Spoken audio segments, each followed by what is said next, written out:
안녕하세요, 비트TV입니다. 트럼프가 비트코인 2024 연설을 나선다, 조율 중이다. 캐시우드 또한 트럼프를 지지한다. 여러분들 아시겠지만 일론 머스크도 트럼프를 지지하는 것처럼 보이죠. 자, 여기서부터는 구독자분들에게만 노출이 되는 영상입니다. 구독, 좋아요 좀 눌러주시고요. 여러분들은 누구를 지지하십니까? 바이든입니까? 트럼프입니까? 근데 워낙 트럼프는 그 자체가 거짓으로 보여지기 때문에 믿을 수가 없죠. 그런데 과연 비트코인을 블랙록에서 거부했다면 그때도 트럼프가 지지를 했을까요? 비트코인을 레드핑크 블랙록에서 인정해서 ETF 상품을 판다는 건 다수의 미국 시민들이 암호화폐 비트코인을 지지할 수밖에 없겠죠. 그런데 방금 전에도 말씀드렸지만 비트코인이 그냥 암호화폐 거래소에서만 거래가 됐다면, 그곳에서만 그들끼리 전전긍긍하고 오를까 내릴까 걱정했다면 트럼프가 비트코인을 이렇게 말하지는 않았을 것 같습니다. 참 약사 빠르죠. 그리고 영리하죠. 어쨌든 기소가 돼서 재판 중에 있는 트럼프가 승리를 할 건지 아니면 바이든이 재선을 할 건지 항상 이야기 드리지만 이런 날이 오네요. 미 대통령 후보가 비트코인을 지지한다. 불과 1년 전만 해도 이런 꼴이 날 거란 상상을 하셨습니까? 제가 어떻게 6년 전, 7년 전에 비트코인 암호화폐에 투자하면서 이런 상상을 했겠습니까? 정말 얼마나 많은 어두운 터널이 있었습니까?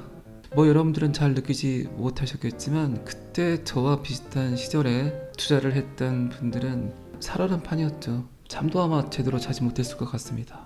하루에도 몇 번씩 저의 손가락을 부러뜨리고 싶었고 하루에도 몇 번씩 궁둥이가 들썩들썩 거렸었죠. 3년 전에 제 영상을 들었던 분들이 분명 그랬을 거라고 생각을 합니다. 그런 게 어딨어? 그게 되겠어? 라고 생각을 하셨겠죠. 그런데 그때 생각에는 그랬죠. 강한 부정은 강한 긍정일 수 있다. 그런데 지금 여러분들 생각에 지금의 상황들이 강한 부정으로 보입니까? 강한 긍정으로 보입니까? 굉장히 강력한 긍정이죠. 비트코인과 XRP를 비교를 했을 때, 그리고 2018년, 2017년 암호화폐를 바라봤을 때, 그리고 지금은 2024년, 저의 생각도 가끔 매번 때때로 변하겠죠. 영상에서 여러 번 말씀드렸지만 제일 처음 비트코인 백서를 접했을 때 그 흥분감, 누가 도끼로 제 머리를 찍는 듯한 충격을 받았던 그 임팩트를 지금 암호화폐 시장을 바라보는 전통 경제 인플루언서들이 제가 7년 전에 느꼈던 그런 신선한 충격을 받는 것 같아요. 그런데 제 생각은 점점 변하고 있다는 거죠. 2024년 암호화폐 시장을 봤을 때는 실용성이라는 거죠. 실용성. 결국 사람들은 쓸 수 있는 가치에 투자를 할 수밖에 없다는 겁니다. 그거는 제가 어떤 걸 이야기하는지 충분히 아실 거라 생각을 합니다. 자, 그리고 미국 샌프란시스코 연방준비은행 총재, 선제적 금리 인하하지 말아야 한다. 정말 미국은 금리를 가지고 농락을 하는 것 같죠. 살짝 여러분들도 기분이 나쁘시죠? 니들이 뭔데 도대체 전세계 경제, 내 호주머니 속 경제까지 침투를 해서 왈가왈부하려고 하느냐, 간섭하려고 하느냐. 솔직히 미국의 금리 정책은 인정할 수밖에 없지만 어떻게 보면 가장 강력한 내정 간섭일 수도 있겠죠. 전세계 무역, 전세계 시장 경제가 이렇게 활발히 움직이고 있는 이 시대에 기축통화국의 금리 정책은 정말 국가에게 엄청난 내정 간섭을 할 수 있는 그 계기가 되죠. 그러니까 미국은 대외적으로는 민주주의를 외치고 있지만 내정 간섭을 해서는 안 된다는 이야기를 하고 있지만 어떤 식으로든 전 세계 모든 국가를 상대로 포악한 내정 간섭을 하고 있다고 봐도 되겠죠. 금리에 관해서는 제가 시종일관 작년부터 이야기 드렸죠. 2024년 금리 인하하지 않을 거다. 하지만 사람들을 꼬시는, 사람들의 귀를 홀리는 금리를 인하할 것 같은 액션을 취할 거다 라는 표현을 했습니다. 그건 2022년에도 그랬고 2023년에도 그랬습니다. 아직도 미국은 그들이 막무가내로 뿌려댔던 돈들을 더 끌어당겨야 하기 때문에 어쩔 수 없는데, 그렇게 됐으면 좋겠다 하는 사람들이 그냥 읊어대는, 어떻게 보면 대중을 향한 망언을 하고 있는 인플루언서들이 꽤 많죠. 어쨌든 그곳에서도 수많은 이해관계가 형성이 되기 때문에 어쩌겠습니까?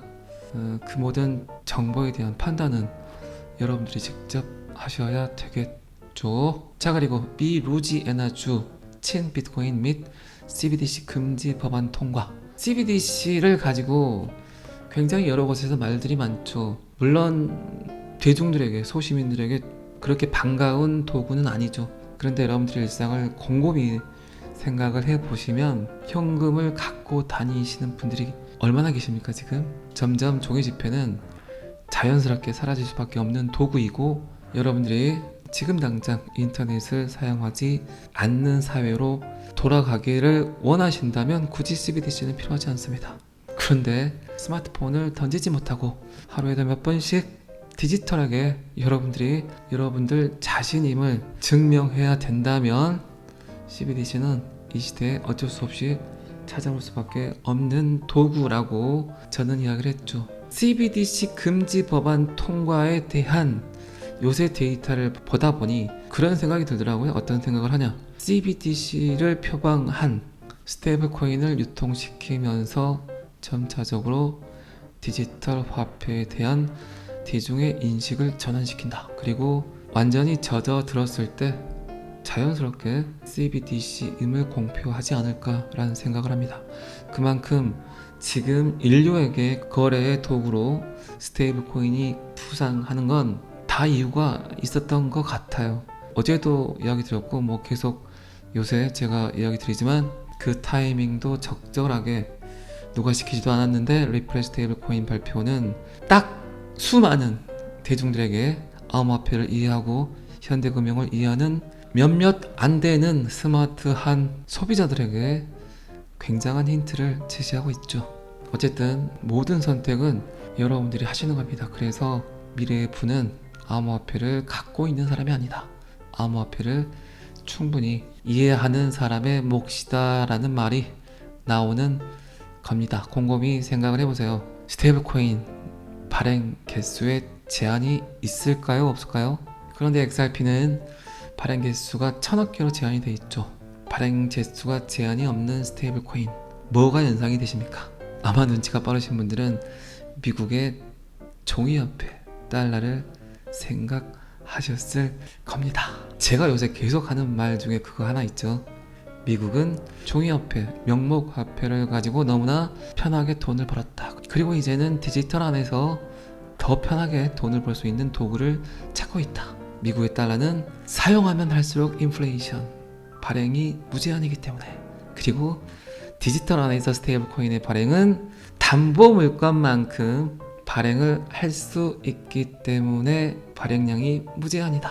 결국 그 담보를 제공하는 회사가 모든 거래를 쥐어잡을 수 있겠죠. 그런데 그게 미국이라면, 미국이 리플을 인정한다면 미국에게 담보가 필요할까요? 자, 제가 더 자세히 이야기하지 않겠습니다. 상상과 선택은 모두 여러분들의 몫이기 때문에. 자, 그리고 소뱅 선정이 엔비디아 조기 매각으로 200조 원 손해를 봤다. 한탄하고 있다.